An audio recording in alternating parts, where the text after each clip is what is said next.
নমস্কার বন্ধুরা, আসন্ন পশ্চিমবঙ্গ বিধানসভা ভোট 2026-এ সেকেন্ড পোলিং অফিসারের দায়িত্ব বা কর্তব্য কী কী পালন করতে হবে তার সুবিস্তারিত আলোচনা আজকের এই ভিডিওতে করব।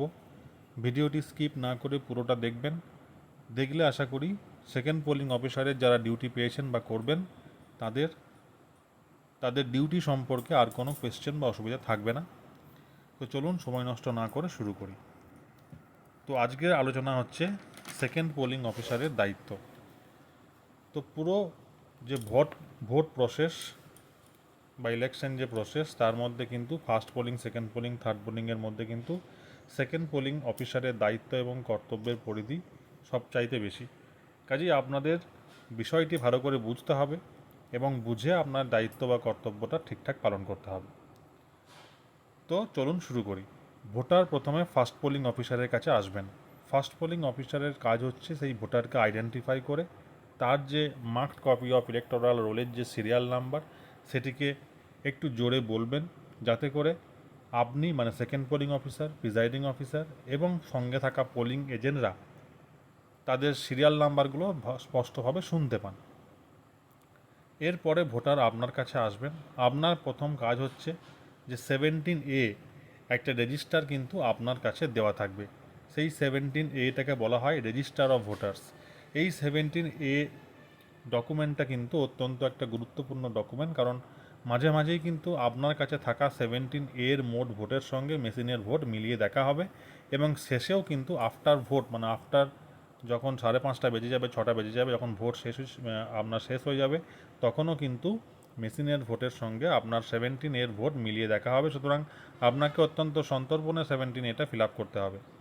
তো ভোটার প্রথমে 17A এসেই আপনার কাছে এসেই প্রথমে 17A তার পুরো সই করবেন, অথবা যিনি সই করতে পারবেন না তিনি বাঁ হাতের বুড়ো আঙুলের ছাপ দেবেন। তাহলে 17A আপনাকে কিন্তু কিছু ডকুমেন্ট, আপনার কিন্তু ভোটারের কিছু ডিটেলস আপনাকে ফিল আপ করতে হবে, আমি সেটা দেখিয়ে দেব।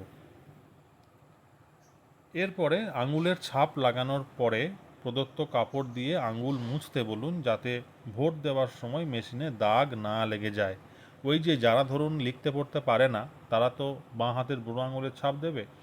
এবার সে যদি ওই বুড়ো আঙুলের ছাপ যে কালিটা ওখানে রইল, সেই কালি দিয়েই যদি সে মেশিনে ভোট দিতে যায়, তাহলে মেশিনের বোতামে কালি লেগে যাবে। ওই জন্য বলতে হবে, যদি আপনারা টিপ ছাপ দেন, তাহলে টিপ ছাপের যে আঙুলে যে কালি লেগে আছে কালিটা কিন্তু মুছতে বলতে হবে। এবার 17A 3 নম্বর কলাম, আমি 17A এখনই দেখাবো। 17A যে 3 নম্বর কলাম আছে, সেখানে ভোটার যে সচিত্র পরিচয়পত্র দেখাচ্ছেন বা আইডেন্টিটি কার্ড দেখাচ্ছেন, সেটির বিবরণ এবং ক্রমিক সংখ্যা উল্লেখ করতে হবে।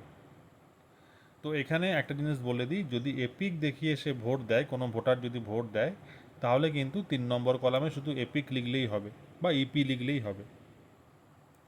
কিন্তু আমাদের কিন্তু এটা ইসিআইয়ের গাইডলাইন অনুযায়ী বলা আছে যে ভোটার কার্ড ছাড়াও কিন্তু অন্যান্য আরও কিছু ডকুমেন্টস আমি দেখিয়ে দেবো একটু পরে, সেই ডকুমেন্টসগুলোর যে কোনো একটি আনলেই, ইসিআই গাইডলাইনের মধ্যে থাকা ডকুমেন্টসগুলোর মধ্যে থেকে যে কোনো একটি আনলেই ভোটারকে ভোট দিতে হবে।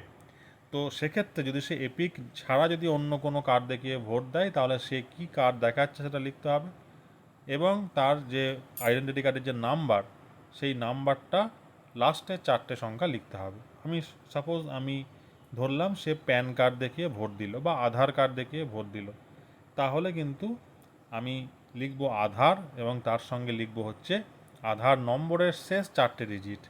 এইটা হচ্ছে লেখার নিয়ম। মানে 3 নম্বর কলামে সে কী ডকুমেন্ট দেখিয়ে ভোট দিল, মানে সে কী আইডেন্টিটি কার্ড দেখিয়ে ভোট দিল, তার ডিটেলসটা লিখতে হবে।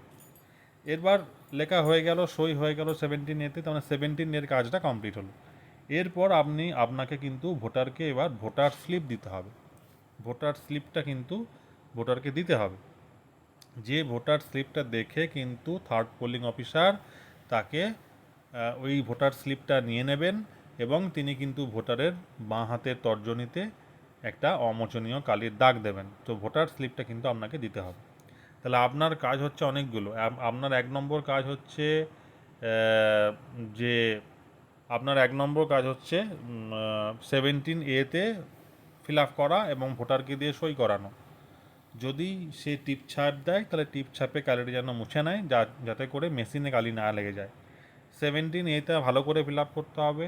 এখানে 3 নম্বর কলামে সে যে ডকুমেন্টেশন দিচ্ছে সেটা দিয়ে সেটা আপনাকে লিখতে হবে। যদি এপিক দিয়ে দেখায়, এপিক দিয়ে ভোট দেয়, তাহলে শুধুমাত্র এপিক লিখলেই হবে।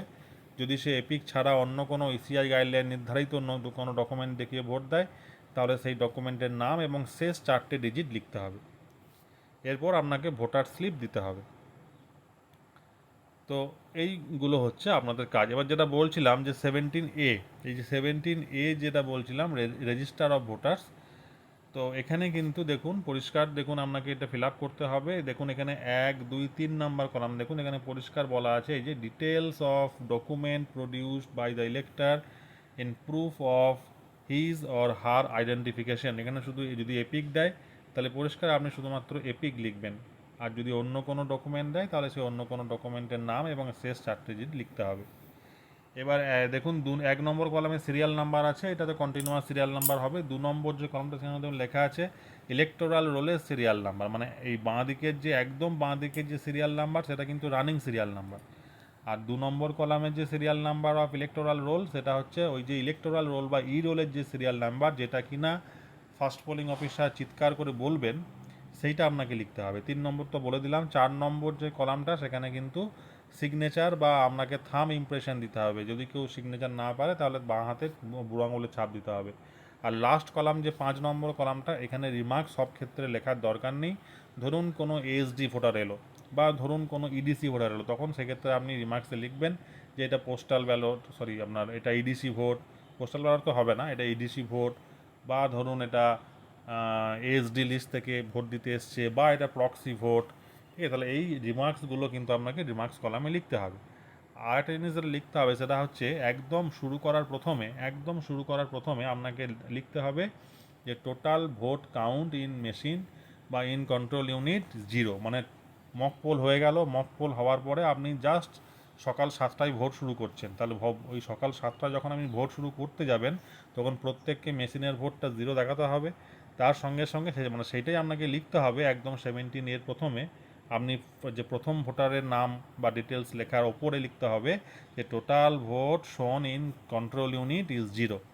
এটা 1 নম্বর। 2 নম্বর হচ্ছে আপনি যখন ভোট শেষ করবেন, একদম শেষে যখন আপনার 6টা বেজে গেল, সন্ধ্যে 6টা, তখন আপনি ভোট শেষ করলেন এবং সেখানে কিন্তু এই যে 4 নম্বর কলাম বা যেখানেই আপনার শেষ হবে না কেন, সব আমি সাপোজ ধরো আপনার 800টা আপনার ভোট পড়েছে, তাহলে 800টা ভোট হয়ে গেল, দিয়ে লাস্টে আপনি লিখবেন যে total last serial number of মানে অ্যাজ পার 17A ইজ 800। তাহলে এই ভোটটা কিন্তু আপনাকে মেশিনের ভোটের সঙ্গে মিলতে হবে। আর লাস্টে দেখুন এখানে সিগনেচার অফ প্রিজাইডিং অফিসার আছে, প্রিজাইডিং অফিসার এটা সই করবেন। তো এরপরে দেখুন আপনার কিন্তু এই 17A এবং ভোটার স্লিপ প্রয়োগ করা ছাড়াও কিন্তু আর একটা কাজ রয়েছে, যেটা হচ্ছে অমোচনীয় কালির প্রয়োগ। এই কাজটা কিন্তু আপনাকে করতে হবে। তবে অনেক সময় সেকেন্ড পোলিংয়ের চাপ বেশি থাকে বলে এই কাজটা অনেক সময় থার্ড পোলিং অফিসার করেন, কিন্তু কাজটা আপনারই সেকেন্ড পোলিং অফিসারের কালি প্রয়োগ করতে হবে, অমোচনীয় কালি তাকে দিতে হবে ভোটারকে। এবার দ্বিতীয় পোলিং, এটা কিন্তু খুব ভালো করে মনে রাখতে হবে, ভোটারকে কিন্তু অমোচনীয় কালি দিতেই হবে, এটা কিন্তু ভুলে গেলে চলবে না। হ্যাঁ, তো দ্বিতীয় মানে ভোটার যে ভোট দিয়েছে তার প্রমাণ হচ্ছে এই অমোচনীয় কালির প্রয়োগ, সুতরাং এটা খুবই ইম্পর্ট্যান্ট। পরে কিন্তু ভোটার এসে বলতেই পারে যে আমি তো ভোট দিইনি, আমি আবার ভোট দেবো, সুতরাং অমোচনীয় কালির প্রয়োগটা কিন্তু দ্বিতীয় পোলিং অফিসারের একটা অত্যন্ত গুরুত্বপূর্ণ ডিউটি। দ্বিতীয় পোলিং অফিসার ভোটারের বাঁ হাতের তর্জনী পরীক্ষা করে দেখে নেবেন সেখানে আগে থেকে কোনো কালির দাগ নেই। সেটি তৈলাক্ত থাকলে তার কাছে থাকা কোনো কাপড় বা ডাস্টার দিয়ে সেটি ভালো করে মুছে নেবেন। তারপর তার কাছে থাকা অমোচনীয় কালি দিয়ে বাঁ হাতের তর্জনীতে নখের ডগা থেকে প্রথম হাড়ের জোর বা জয়েন্ট পর্যন্ত দাগ টানবেন। ভোটারের বাঁ হাতের তর্জনী না থাকলে কি করবেন না, বাঁ হাতের তর্জনী না থাকলে বাঁ হাতের তর্জনী থেকে শুরু করে ওই হাতের অন্য আঙুলে কালি লাগাবেন। যদি ভোটারের কোনো বাঁ হাত না থাকে তাহলে তার ডান হাতের তর্জনী থেকে শুরু করে ডান হাতের যে কোনো আঙুলে কালি লাগাতে হবে। যদি ভোটারের কোনো হাতই না থাকে তাহলে তার হাতের যে কোনো শেষ প্রান্তে কালি লাগালেই হবে। তাহলে এই বিষয়টা পরিষ্কার। দেখুন এখানে ছবি দিয়েছে, সেই ছবিতে পরিষ্কার বলে দিয়েছে যে একদম দেখুন নখের ডগা থেকে প্রথম যে হাড়ের জয়েন্ট সেইখান পর্যন্ত কিন্তু দাগটা টানা হয়েছে। তাহলে এইটা কিন্তু পরিষ্কার বোঝা গেল তো, কারণ এটা বলেছে যদি বাঁ হাতের তর্জনী আমার ফার্স্ট যদি বাঁ হাতের তর্জনী না থাকে তাহলে ওইখানে তার পরের আঙুল মানে মধ্যমা না থাকলে তার পরের আঙুল, তারপরের আঙুল, এইভাবে করতে হবে। এবার যদি বাঁ হাত না থাকে তাহলে ডান হাতের তর্জনী, ডান হাতের মধ্যমা, এইভাবে করতে হবে। হ্যাঁ, এবার যদি সে তার কোনো হাত না থাকে তাহলে হাতের শেষ প্রান্ত, এইভাবে আমাদের কিন্তু দাগ দিতে হয়। এবার হচ্ছে আরেকটা কাজ, সেটা হচ্ছে ভোটার স্লিপ প্রদান। ভোটার স্লিপটাও কিন্তু আপনাকেই দিতে হবে। পর্যাপ্ত স্লিপ সম্বলিত একটি বুকলেট আপনাকে ডিসি থেকে দেওয়া হবে, সেখান থেকে স্লিপ ছিঁড়ে নিতে হবে। একজন ভোটারের 17A পূরণ করা এবং তার বাঁ হাতের তর্জনীতে অমোচনীয় কালি লাগানোর পরে সেকেন্ড পোলিং অফিসার তাকে ভোটার স্লিপ দেবেন। এবার এই স্লিপটা কিন্তু থার্ড পোলিং অফিসার ভোটারদের কাছ থেকে সংগ্রহ করবে এবং একটা খামে রেখে দেবেন। ভোটারের বাঁ হাতের তর্জনীতে অমোচনীয় কালি রয়েছে কিনা সেটাও কিন্তু থার্ড পোলিং অফিসার আরেকবার চেক করে নেবেন। চেক যদি করে দেখা যায় যে অমোচনীয় কালি লাগাতে ভুলে গেছেন দ্বিতীয় পোলিং অফিসার, তাহলে কিন্তু তাকে আবার ফেরত পাঠাবেন আপনার কাছে, যাতে করে আপনি ভুলে গিয়ে থাকলে কালিটা লাগিয়ে দেন। এরপর এইটুকু কাজ হচ্ছে আপনার। এরপরে ভোট প্রদান মানে ব্যালট ইস্যু করা থার্ড পোলিং অফিসারের কাজ, এটা কিন্তু আপনাকে করতে হবে না। সুতরাং এই যে কাজ আপনার, তাহলে তিনটে কাজ রইল। একটা হচ্ছে যে আপনার 1 নম্বর 17A ভালো করে ফিল আপ করা, 2 নম্বর হচ্ছে অমোচনীয় কালির প্রয়োগ করা, আর 3 নম্বর হচ্ছে ভোটার স্লিপ প্রদান করা। এই তিনটে হচ্ছে আপনার কাজ। তো এইবারে আমি একটুখানি যে কীভাবে মানে 17A ফিল আপ করতে হয় তার একটা লাইভ এক্সাম্পল দেখাবো। দেখুন, আমি একটা ফিল্ড স্যাম্পল 17A আপনাদের সামনে রেখেছি। এটা জাস্ট ফর এক্সাম্পল, এটা কিন্তু আলটিমেট নয়। তো দেখুন, আমি একটা এখানে 17A প্রথমেই দেখুন লেখা আছে conduct of election rules 1961, statutory rules and order form 17A। এর আর একটা নাম হচ্ছে রেজিস্টার অফ ভোটার্স, এটা 49L রুল অনুযায়ী হয়। তো প্রথমেই দেখুন লেখা আছে election to the house of the people, or দিয়ে দেখুন লেখা আছে লেজিসলেটিভ অ্যাসেম্বলি, মানে আপনাদের যদি এইটা বিধানসভা ভোট তাহলে হাউস অফ দ্য পিপলটা হবে না, ওটা কেটে দেবেন। অফ দ্য স্টেট, এটা হচ্ছে ওয়েস্ট বেঙ্গল লিখতে হবে। ফ্রম, আমি সাপোজ এখানে ধরেছি কনস্টিটিউয়েন্সি, যেটা সেই কনস্টিটিউয়েন্সিটা আপনাকে যদি পার্লামেন্টারি ভোট হয় তাহলে সেক্ষেত্রে আপনাকে 28 হুগলি, মানে সাপোজ আমি এক্সাম্পল দিয়েছি, এটা হুগলির যেহেতু বিধানসভা মানে লোকসভা কেন্দ্র নম্বর হচ্ছে 28। যদি এটা বিধানসভা আপনার ভোট হয় সেক্ষেত্রে লিখতে হবে, সাপোজ আমি ধরলাম 190 চুঁচুড়া, তাহলে 190 চুঁচুড়া লিখতে হবে। আপনাদের রেসপেক্টিভ যে কনস্টিটিউয়েন্সি সে তার নাম্বার লিখবেন। তাহলে বিধানসভা ভোট হলে বিধানসভা ক্ষেত্রের নম্বর লিখতে হবে, আর লোকসভা ভোট হলে লোকসভা ক্ষেত্রের নম্বর লিখতে হবে। And name of polling station, মানে আপনার বুথ নাম্বার, আমি সাপোজ এখানে ধরলাম 319 সুরিপাড়া প্রাইমারি স্কুল, রুম নাম্বার 1, এটা হচ্ছে তার পার্ট নাম্বার হয়ে গেল। অফ ইলেকটোরাল রোল 319, পার্ট নম্বরটা হচ্ছে 319, এটা হচ্ছে আমার ফিল আপ করে নিলাম। এবার যেটা আমি দেখাচ্ছিলাম একটু আগে, যে আমি দেখুন প্রথমেই লিখেছি যে টোটাল বেগুনি কালি দিয়ে দেখুন total in the control unit is checked and found 0, যেটা আমি একটু আগে বললাম যে প্রথমেই আপনাকে লিখতে হবে যে কন্ট্রোল ইউনিটের মধ্যে কোনো ভোট নেই এবং 0 ভোট রয়েছে, মানে total vote in the control unit is checked and found 0। এরপরে আপনি শুরু করবেন। দেখুন রানিং সিরিয়াল নাম্বার 1 নম্বর হচ্ছে 1। এরপরে দেখুন serial number of the elector in the electoral role. এবারে আপনি ইলেকটোরাল রোলের যে সিরিয়াল নাম্বার, মানে যেটা ওই ফার্স্ট পোলিং অফিসার জোরে হেঁকেছেন, সেটা যেমন 256, 256 সাপোজ আমি ধরলাম 256। এবার সে ধরুন সাপোজ এপিক দেখিয়ে ভোট দেখিয়ে, তাহলে আমি ইপি লিখেছি। ইপি মানে কি, তা দেখুন 3 নম্বর কলামে দেখুন ইপি লেখা আছে। এবার ইপি লেখা মানে কি, ইপি লেখা মানে হচ্ছে সে এপিক দেখিয়ে ভোট দিয়েছে, দেখুন ইপি লেখা আছে। তাহলে আমি এখান থেকে পরিষ্কার বুঝতে পারছি যে এখানে আমাকে সে এপিক দেখিয়েছে ভোট দিয়েছে। ঠিক আছে, ঠিক আছে। এরপর দেখুন তার এখানে সিগনেচার বা দেখুন এলটিআই করেছে, এলটিআই অথবা সে এখানে সিগনেচার করবে। সুতরাং এটা কিন্তু খুব পরিষ্কার, সে এপিক দেখিয়ে ভোট দিয়েছে এবং সে তার সিগনেচার করেছে, অথবা সাপোজ ধরুন সে এলটিআই দিয়েছে, মানে লেফট থাম ইমপ্রেশন দিয়েছে। এরপর আমার হচ্ছে যে ব্যাপারটা, যে 2 নম্বর দেখুন আপনার যে রানিং সিরিয়াল নাম্বার 2, এ দেখুন ইলেকটোরাল রোলের সিরিয়াল নাম্বার হচ্ছে 125, মানে যে সিরিয়াল নাম্বারটা দেখুন ফার্স্ট পোলিং অফিসার জোর হেঁকেছেন সেটা হচ্ছে এখানে 125। তাহলে 125 যদি সে তার সিরিয়াল নাম্বার ধরি, সেই ক্ষেত্রে কিন্তু এখানে ওইটা দেখাচ্ছে এবং সে দেখুন এপিক দেখিয়ে আপনার ভোট দিয়েছে, তাহলে এপিকই এখানে হবে। এপিক দেখিয়ে সে ভোট দিয়েছে, তাহলে এপিক সে এপিক না দেখিয়ে সে ভোট দিয়ে, তাহলে এপিক ঠিক আছে। আর সে দেখুন রামদাস, তাহলে রামদাসে সই করেছে। এবার দেখুন ভালো করে 3 নম্বর যে ভোটটা, সেটা কিন্তু তার দেখুন সিরিয়াল নাম্বার 6, মানে এটা হচ্ছে ইলেকটোরাল রোলের যে সিরিয়াল নাম্বার সেইটা হচ্ছে 6। ওকে, তাহলে সে দেখুন সাপোজ প্যান দেখিয়ে ভোট দিয়ে, প্যান সে তার কাছে এপিক কার্ড নেই বা আনতে ভুলে গেছে, তখন সে কিন্তু প্যান দেখিয়ে ভোট দিয়ে, এটাও কিন্তু গ্রাহ্য, এটাও কিন্তু আমাদের মানে করতে হবে, অ্যালাউ করতে হবে। এবার দেখুন সে আমি প্যান লিখেছি, দেখুন 236B লিখেছি, মানে লাস্ট 4টে ডিজিট, ঠিক আছে। সে দেখুন সই করেছে, যে এলটিআই বা সই করেছে। এবার দেখুন আবার 4 নম্বর যে কেসটা, সেটা দেখুন 45 রয়েছে, তার রানিং সিরিয়াল নাম্বার 4, কিন্তু তার ইলেকটোরাল রোলের সিরিয়াল নাম্বার হচ্ছে 45। সে এপিক দেখিয়ে ভোট দিয়েছে এবং সে সই করেছে, বা ধরুন সাপোজ এলটিআই দিয়েছে। এখানে দেখুন আমি রিমার্কসে লিখেছি এই কেসগুলো হচ্ছে রিফিউজ টু ভোট, মানে এই কেসগুলো কিন্তু হয় না, কিন্তু ব্যতিক্রমী কেস, যেখানে কিন্তু এটা হতে পারে যে আপনার সে 17 এতে সে সই করে বলল আমি ভোট দেবো না, দিতেই পারে। ভোটাধিকার যে ভোটারের, সে ইচ্ছে করলে ভোট দিতেই পারে, না দিতে পারে, আপনার কিছু বলার নেই, কিন্তু সে 17 এতে সই করেছে, তাহলে সেই ভোটটা কিন্তু সে দিল না, রিফিউজ টু ভোট। যদি সে না দেয় তাহলে এটা লিখতে হবে রিফিউজ টু ভোট, এবং সেখানে পিআরও সই করবে, এবং যেখানে ভোটারের কিন্তু এলটিআই বা সাইন সেখানে নিতে হবে। 5 নম্বর দেখুন আমাদের যেটা বলা আছে, 5 নম্বর যেটা আমাদের বলা আছে সেটা হচ্ছে পরিষ্কার, তার 896 হচ্ছে সিরিয়াল নাম্বার। এবার তার 896 সিরিয়াল নাম্বার, সে এপিক দেখিয়ে ভোট দিয়েছে, কমল সোরেন সে সই করেছে। এবার সে হচ্ছে সাপোজ এই কেসটা হচ্ছে not allowed to vote as violating the voting procedure, মানে এখানেও কিন্তু পিআরও সই করবে, মানে প্রিজাইডিং অফিসার সই করবেন। তো এইখানে এই কেসটা কি, এই কেসটা হচ্ছে যদি এরকম কোনো কেস হয়, সে 17 এতে সই করলো, সব ঠিক আছে, দিয়ে সে জোরে চিৎকার করে বললো যে আমি অমুক পার্টিকে ভোট দেবো বা অমুক ক্যান্ডিডেটকে ভোট, এটা হতে পারে। এটাও কিন্তু ভোটিং প্রসিডিওরকে সে ভায়োলেট করছে। 2 নম্বর এরকম হতে পারে সে মদ্যপ অবস্থায় পোলিং স্টেশনে এসেছে, যে সে গোলমাল করছে, মাতলামি করছে, এটা হতে পারে, তো সেটাও কিন্তু ভোটিং প্রসিডিওরকে ভায়োলেট করছে।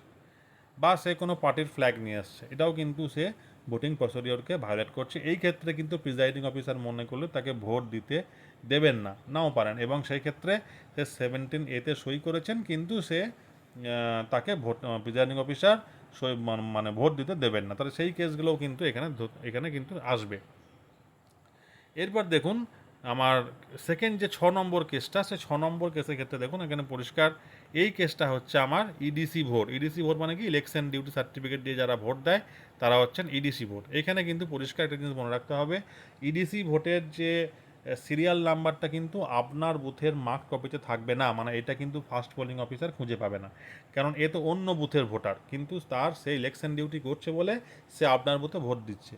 তাহলে তার ক্ষেত্রে যেটা করতে হবে, এখানে সিরিয়াল নাম্বার স্ল্যাশ দিয়ে পার্ট নাম্বার স্ল্যাশ দিয়ে দেখুন এসি নাম্বার এখানে পরিষ্কার লেখা আছে, ভালো করে দেখুন যে সিরিয়াল নাম্বারটা 101, এই যে সিরিয়াল নাম্বারটা দেখুন 101 স্ল্যাশ দিয়ে দেখুন 209, এটা হচ্ছে পার্ট নাম্বার, স্ল্যাশ দিয়ে দেখুন 191 শ্রীরামপুর এসি। তাহলে সে কিন্তু অন্য বুথে, অন্য বিধানসভা ভোটার, কিন্তু সে তার যে বুথ ছাড়া অন্য যে কোনো বুথে সে ভোট দিতে পারবে। সুতরাং এইটা হচ্ছে ইডিসি ভোট। এবং এখানেও কিন্তু সে ধরুন সাপোজ এপিক দেখিয়ে ভোট দিয়েছে, তাহলে এপিক লিখবো, এপিক দেখিয়ে ভোট দিয়েছে এপিক লিখবো, সে ধরুন সই করলো বা এলটিআই দিল, এবং আপনাকে রিমার্কসে তখন লিখতে হবে ইডিসি ভোটার। ওকে, 7 নম্বর কেস দেখুন 456 সিরিয়াল নাম্বার 56, এই দেখুন এপিক দেখিয়ে ভোট দিয়েছে, কোনো অসুবিধা নেই, এর নাম হচ্ছে বাসু মেটে, সই করেছে, এবং অথবা সে এলটিআই যে কোনো একটা। এবং এখানে দেখুন এটাকে মনে রাখতে হবে, যদি সে এসডি ভোটার হয় সেই ক্ষেত্রে কিন্তু তাকে সইও করাতে হবে, অ্যান্ড দেখুন লেখা আছে অ্যান্ড, মানে তাকে সইও করাতে হবে এবং তার সঙ্গে সঙ্গে তার এলটিআইও নিতে হবে। অ্যাবসেন্টি শিফটেড ডিলিটেড ভোটার, এটা হচ্ছে এসডি ভোটার। এর মানে কি না, আপনি যখন ডিসি থেকে ভোটের আগের দিন কিছু মেটেরিয়ালস নেবেন, সেখানে কিন্তু আপনাকে marked copy of electoral role এগুলোর সঙ্গে আপনাকে একটা এএসডি ভোটারের লিস্ট দেবে। এএসডি ভোটারের লিস্ট কোনটা, যেটা হচ্ছে অ্যাবসেন্টি শিফটেড ডিলিটেড ভোটার। এরা হচ্ছে হয় তারা অ্যাবসেন্টি ভোটার, নাহলে তারা শিফটেড, না ডিলিটেড। তাহলে এই এএসডি লিস্ট থেকে ভোটারটা জেনারেলি আসবেন না, কিন্তু বাই চান্স যদি চলে আসেন সেক্ষেত্রে কি তাকে ভোট দিতে দেবো না? দেবো, অবশ্যই দেবো। সেক্ষেত্রে প্রথমে প্রিজাইডিং অফিসার থেকে ভালো করে চেক করবেন, যাচাই করবেন যে হ্যাঁ সে সত্যিকারের খাঁটি ভোটার কিনা। দরকার হলে লাইনের কাউকে থেকে জিজ্ঞেস করবেন, পোলিং এজেন্টদের জিজ্ঞেস করবেন, এবং এসডি ভোটারের যে ভোটারকে বলবেন যে অন্য একটা ডকুমেন্ট নিয়ে আসতে। তো এইগুলো করার পর যদি দেখা যায় যে এসডি ভোটার ঠিকঠাক ভোটার, জেনুইন ভোটার, তাহলে তাকে ভোট দিতে হবে। এবং সেক্ষেত্রে তাকে কিন্তু এলটিআই প্লাস সই দুটোই কিন্তু করাতে হবে। ভালো করে দেখুন, এইটা কিন্তু এক্সেপশনাল কেস। সেকেন্ড দেখুন, প্রক্সি ভোট যদি হয়, প্রক্সি ভোট মানে হচ্ছে, হতেই পারে যে প্রক্সি ভোট মানে হচ্ছে যারা ক্লাসিফাইড সার্ভিস ভোটার, মানে যারা সিএসবি ভোটার, তাদের ক্ষেত্রে কিন্তু তারা তাদের হয়ে কিন্তু প্রক্সি ভোটার ভোট দেয়। এই প্রক্সি ভোটার যখন ভোট দেবে সেই ক্ষেত্রে কিন্তু আপনাকে সিরিয়াল নাম্বারের পাশে, ধরুন সে 7 নম্বর সিরিয়াল, তাহলে 7 নম্বরের পাশে আমি ব্র্যাকেট দিয়ে লিখলাম 7 ব্র্যাকেটে পিবি। পিবি মানে হচ্ছে প্রক্সি ভোটার। হতেই পারে প্রক্সি ভোটার আপনার বুথে আছে, হতেই পারে, এখন না হতেও পারে, এখন তো পোস্টাল ব্যালট হয়ে যায়। তো এই ক্ষেত্রে দেখুন, সাপোজ আমি বললাম এ ব্যাংক পাসবুক দেখিয়ে ভোট দিয়েছে, তাহলে এই ব্যাংক পাসবুক দেখিয়ে ভোট দিয়েছে, তাহলে সিম্পলি আমি ব্যাংক পাসবুক লিখবো, দিয়ে দেখুন লাস্টে 4টে ডিজিট লিখেছি, মানে ব্যাংক অ্যাকাউন্ট নাম্বারের লাস্টের 4 ডিজিট। এবং সে দেখুন এলটিআই অথবা মালতী মুর্মু দেখুন সই করেছে, এবং সেক্ষেত্রে আমি লিখেছি প্রক্সি ভোটার পিভি। এক্ষেত্রে মনে রাখতে হবে হাতে কালি দেওয়ার সময় যদি প্রক্সি ভোটার হয় সেক্ষেত্রে কিন্তু আমাকে ওই বাঁ হাতের মধ্যমায় কালি দিতে, কারণ প্রক্সি ভোটার তো নিজের ভোটটাও দেবে, প্লাস যার হয়ে সে প্রক্সি দিচ্ছে তার ভোটটাও দেবে। তাহলে প্রক্সি ভোটারের নিজের ভোটের ক্ষেত্রে বাঁ হাতের তর্জনীতে কালি লাগাতে হবে, আর প্রক্সি ভোটার যার হয়ে ভোট দিচ্ছে তার ভোটের ক্ষেত্রে আমি বাঁ হাতের মধ্যমায় কালি লাগাবো। এটা কিন্তু মনে রাখতে হবে। তাহলে প্রক্সি ভোটারের ক্ষেত্রে কিন্তু দুটো আঙুলেই কালি লাগাতে হবে, নিজের জন্য বাঁ হাতের তর্জনী, আর প্রক্সির জন্য বাঁ হাতের মধ্যমা। এটা কিন্তু মনে রাখতে হবে। আর আমি 9 নম্বর দেখলাম, 9 নম্বর হচ্ছে দেখুন 230 হচ্ছে ও serial number, running serial number, e roll serial number, EPIC দেখিয়ে ভোট দিয়েছে। সিম্পলি ও দেখুন বটকৃষ্ণ সরকার সই করেছেন, বা ধরুন অথবা সে এলটিআই দিয়েছে, কোনো অসুবিধা নেই। 10 নম্বর ক্ষেত্রে দেখুন, এটাও কিন্তু একটা এক্সেপশনাল কেস, টেস্ট ভোট। এই টেস্ট ভোট কিন্তু এক্সট্রা ভোট, এটা কিন্তু কাউন্ট হয় না, মেশিনে দেওয়া হয় কিন্তু পরে কিন্তু কাউন্ট হয় না। এই টেস্ট ভোটটা কি? টেস্ট ভোটটা হচ্ছে সাপোজ কোনো ধরুন ভোটার ভোট দিতে এলেন, ভোট দিলেন, 17 সই করলেন, ভোট দিলেন। আমি সাপোজ ধরুন এই যে বটকৃষ্ণ সরকার, ইনি ধরুন আমি টেস্ট ভোট দিচ্ছেন যে সাপোজ, তাহলে এই 230 সিরিয়াল এ একবার ভোট দিতে গেছে, ভোটিং কম্পার্টমেন্টে গেলেন, বোতাম টিপলেন, ভোট হলো, এসে বলল যে মেশিন খারাপ, আমি যাকে ভোট দিয়েছি তাকে ভোট পড়েনি, অন্য কোনো চিহ্নে ভোট পড়ে গেছে। তাহলে কি হবে? তাহলে প্রিজাইডিং অফিসার ধন্দে পড়ে যাবেন। তখন বলবেন যে হ্যাঁ আপনি তাহলে টেস্ট ভোট দিন, একটা টেস্ট ভোটে নিয়ে আমরা দেখি যে হ্যাঁ আপনি ঠিকঠাক বলছেন কিনা। এক্ষেত্রে কিন্তু ভোটারকে বলে দিতে হবে যে ভোটার যে অ্যালিগেশন করছে সেই ক্ষেত্রে যদি ভোটার ভুল হয় তাহলে কিন্তু তার এগেনস্টে কেস হবে। সেক্ষেত্রে 6 মাসের জেল এবং 1000 রুপিস জরিমানা হতে পারে। এটা কিন্তু ভোটারকে আগে বলে দিতে হবে, তবেই কিন্তু ফিল আপ করিয়ে, ফর্ম টর্ম ফিল আপ করিয়ে তবেই কিন্তু টেস্ট ভোট দেওয়াতে হবে। এবং মনে রাখতে হবে টেস্ট ভোট যখন দেওয়ানো হবে সেই ক্ষেত্রে কিন্তু সবাই থাকবে সেখানে, পোলিং এজেন্ট থাকবেন, পোলিং অফিসার থাকবেন, প্রিজাইডিং অফিসার থাকবেন, ভোটার থাকবেন, সবার সামনেই কিন্তু ভোটটা হবে। এটা টেস্ট ভোট, এটা জাস্ট চেক করার জন্য।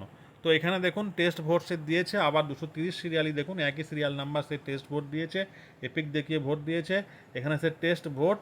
এবং যদি দেখা যায় যে এখানে প্রিয়ারও কিন্তু সই করবেন। এবং এখানে দেখুন এলটিআইতে, এখানে এলটিআই বা বটকৃষ্ণ সরকার এখানে সই করেছেন। তো এইটা হচ্ছে ব্যাপার টেস্ট ভোটের ক্ষেত্রে। এইবার দেখুন লাস্ট যে সিরিয়াল নাম্বার, সে সিম্পলি দেখুন 451 হচ্ছে তার রোল সিরিয়াল নাম্বার, এবং সে হচ্ছে দেখুন এই আপনার এপিক দেখিয়ে ভোট দিয়েছে, কোনো অসুবিধা নেই।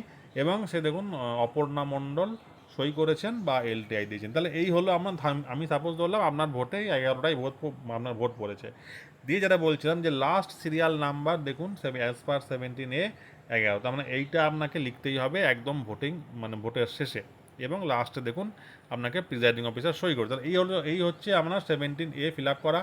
আশা করি আমি এখানে সব রকম কেসগুলোই কিন্তু ফিল আপ করা দেখিয়ে দিয়েছি, এবং এইটা দেখে নিলে আশা করি 17A ফিল আপ করা নিয়ে সেকেন্ড পোলিং অফিসারদের আর কোনো সমস্যা থাকবে না। তো আমি আর যেটা বলবো লাস্ট একবার, সেটা হচ্ছে যে কী কী ডকুমেন্ট দেখিয়ে সে ভোট দেওয়া যাবে, কারণ আপনাকে কিন্তু ডকুমেন্ট এখানে লিখতে হচ্ছে, এই যে এখানে লিখতে হচ্ছে epic card, pan card, bank পাসবই, তাহলে কোন কোন ডকুমেন্টগুলো দিয়ে ভোট দিতে পারবেন ভোটাররা, তার একটা লিস্ট আপনাকে দেখাই। তো সেই লিস্ট দেখে সেই লিস্ট আপনি নোট করে রাখবেন, কারণ আমরা কিন্তু 3 নম্বর কলামে লিখতে হবে যে যে ভোটার কি দেখিয়ে সে ভোট দিল। ওকে, দেখুন এটা হচ্ছে এপিক ছাড়াও ভোটার যে সমস্ত বিকল্প পরিচয়পত্র নিয়ে ভোট দিতে পারবেন, এইটা হচ্ছে ইসিআই এর গাইডলাইন অনুযায়ী এই ডকুমেন্টগুলো নিতে পারবেন। দেখুন 1 নম্বর হচ্ছে পাসপোর্ট, এপিক না থাকলেও পাসপোর্ট দেখিয়ে ভোট দেওয়া যাবে। 2 নম্বর হচ্ছে ড্রাইভিং লাইসেন্স, ভোটার কার্ড না থাকলেও ড্রাইভিং লাইসেন্স দিয়েও ভোট দেওয়া যাবে। কেন্দ্র বা রাজ্য সরকার বা রাষ্ট্রায়ত্ত সংস্থা বা পাবলিক লিমিটেড কোম্পানি কর্তৃক তার কর্মচারীকে কোনো প্রদত্ত সচিত্র পরিচয়পত্র, মানে যে কোনো আইডি কার্ড, মানে কোনো রাজ্য সরকার বা কেন্দ্র সরকার, মানে গভর্নমেন্ট আই কার্ড বা কোনো পিএসইউ আই কার্ড বা কোনো পাবলিক লিমিটেড কোম্পানি যদি তার কর্মচারীকে কোনো আইডেন্টিটি কার্ড দেয়, সার্ভিস আই কার্ড, সেটা থেকেও কিন্তু দেওয়া যাবে। 4 নম্বর হচ্ছে ব্যাংক কিংবা পোস্ট অফিসের পাসবই ছবি সহ।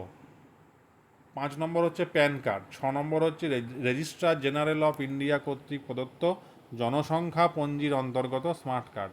7 নম্বর হচ্ছে 100 দিনের কাজের প্রকল্পের অন্তর্গত জব কার্ড। 8 নম্বর হচ্ছে শ্রমমন্ত্রকের অন্তর্গত হেলথ ইন্স্যুরেন্স স্মার্ট কার্ড। 9 নম্বর হচ্ছে পেনশনারের নথি, মানে যেটা বলা হয় পিপিও, মানে পেনশন পেমেন্ট অর্ডার ছবি সহ। 10 নম্বর হচ্ছে সাংসদ বা বিধায়কদেরকে প্রদত্ত সরকারি পরিচয়পত্র। 11 নম্বর হচ্ছে আধার কার্ড। আর 12 নম্বর যেটা মনে রাখতে হবে, এই বছরে নতুন অ্যাড হয়েছে, 11 নম্বর অবধি আগের লোকসভা অবধি ছিল, এই বিধানসভায় 12 নম্বরটা নতুন অ্যাড হয়েছে, এটা হচ্ছে unique disability identity card, UDID card. মানে এটা হচ্ছে ডিসএবিলিটি, যারা ডিসেবল পারসন তাদের কিন্তু ministry of social justice and environment, government of India কর্তৃক প্রদত্ত ইউডিআইডি কার্ড। তাহলে এই যে আমার 12 দফা যে ডকুমেন্ট, এর মধ্যে যে কোনো একটা ডকুমেন্ট দেখিয়েই কিন্তু ভোট দেওয়া যাবে। তো একটা জিনিস এখানে বলে দিই, যে সমস্ত বুথে এপিক কার্ড ছাড়া অন্যান্য ডকুমেন্ট দেখিয়ে ভোট দেওয়া হয়, সেই বুথটা কিন্তু পরের বছর ভালনারেবল বুথ হিসেবে ট্রিট হয়। তবে এইটা কিন্তু একটা জিনিস মাথায় রাখতে হবে, যে সমস্ত বুথে এপিক কার্ড বেশি পড়লে কোনো অসুবিধা নেই, কিন্তু যদি এমন দেখা যায় যে এপিক কার্ড দেখিয়ে ভোটার ভোট কম দিচ্ছে, হ্যাঁ, কিন্তু অন্যান্য ডকুমেন্ট দেখিয়ে সে কোনো কোনো বুথে ভোট বেশি দিচ্ছে, আপনার কোনো সমস্যা নেই, কিন্তু পরবর্তী বছরে যখন ভোট হবে সেই ক্ষেত্রে কিন্তু ওই বুথটা ভালনারেবল বুথ বা ক্রিটিক্যাল বুথ হওয়ার সম্ভাবনা রয়েছে। তো এটুকুই ছিল মোটামুটি সেকেন্ড পোলিং অফিসারের দায়িত্ব কর্তব্য। আমি সবটুকু বলে দিয়েছি, কীভাবে 17-এ ফিল আপ করবেন, কীভাবে তাদের দায়িত্ব কী, কালির দাগ আঙুলে কী করে দেবেন, কোন কোন ডকুমেন্ট দেখিয়ে ভোটার ভোট দিতে পারবে, সব কিছুই কিন্তু এই ভিডিওতে বলে দেওয়া আছে। আশা করি আপনাদের আর কোনো সমস্যা থাকবে না। এরপরেও যদি কোনো সমস্যা থাকে তাহলে কমেন্ট বক্সে কমেন্ট করে জানাবেন, উত্তর দেওয়ার চেষ্টা করব। ভালো থাকবেন, ধন্যবাদ।